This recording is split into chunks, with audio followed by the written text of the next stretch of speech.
it's crazy the amount of media that we used to have to change hands, right? I remember in the late 90s, I was literally stuffing envelopes with CDs with Netscape browsers on them with already put in links for them, right? To send them out and stuff like that. It was absolutely, in the late 90s, it was probably floppy disks. But it was an investment too. That's what you invested in, you know? It was a huge investment.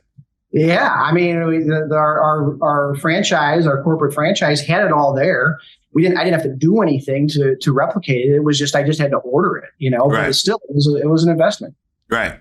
And so today you see that the investment of the hard media is gone. I guess your franchise invested in the creation of all the media and the creation of all the content, which is really can be expensive, but it also can be very affordable.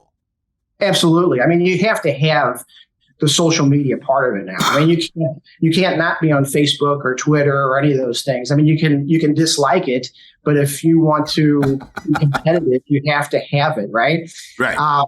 You know, but the other thing that Juice Plus had invested in from the beginning, which is unique in the supplement world, is research. You know, they don't advertise in magazines or anything like that. What they did was they got scientific research that backs the product up. And that's where their investment goes to. And that's one of the big reasons why I enjoy, you know, I've been with them for 19 years and I got with them, is because I didn't see another supplement that had that took that route. Every other supplement has, you know, an athlete or something like that, which is important. Don't get me wrong. We have our share of professional athletes that take it, but the what they talk about is why they got started with is because of the research. So that's where their investment went to, as well as, you know, the social media platforms, putting everything from CDs onto like a YouTube channel. Right. Wonderful. So 19 years in the supplement industry. That's a long time. I'm sure you've seen a lot of ebbs and flows. Do you have any, like with the franchise or the virtual sales stuff, do you have any stories of where you were just like, and I cannot believe that just happened to us?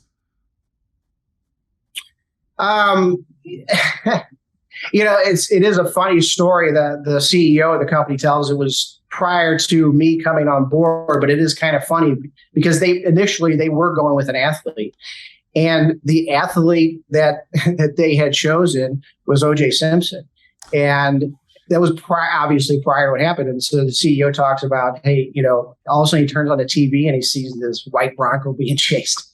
And there was the guy they were going to have as the face of the franchise. And they took they took the route of, okay, we're going to go away from that into the research. So, you know, hopefully anybody who gets into a franchise with a company, you hope, and that's what I learned from our higher ups in the company, is they're willing to admit, okay, this was a bad route to take. Let's go this way. And, you know, so that was like that moment for them. And, you know, hearing that story from my end of it, it was like, okay, they know what they're doing as far as they wanted to get away from that and go into the other direction.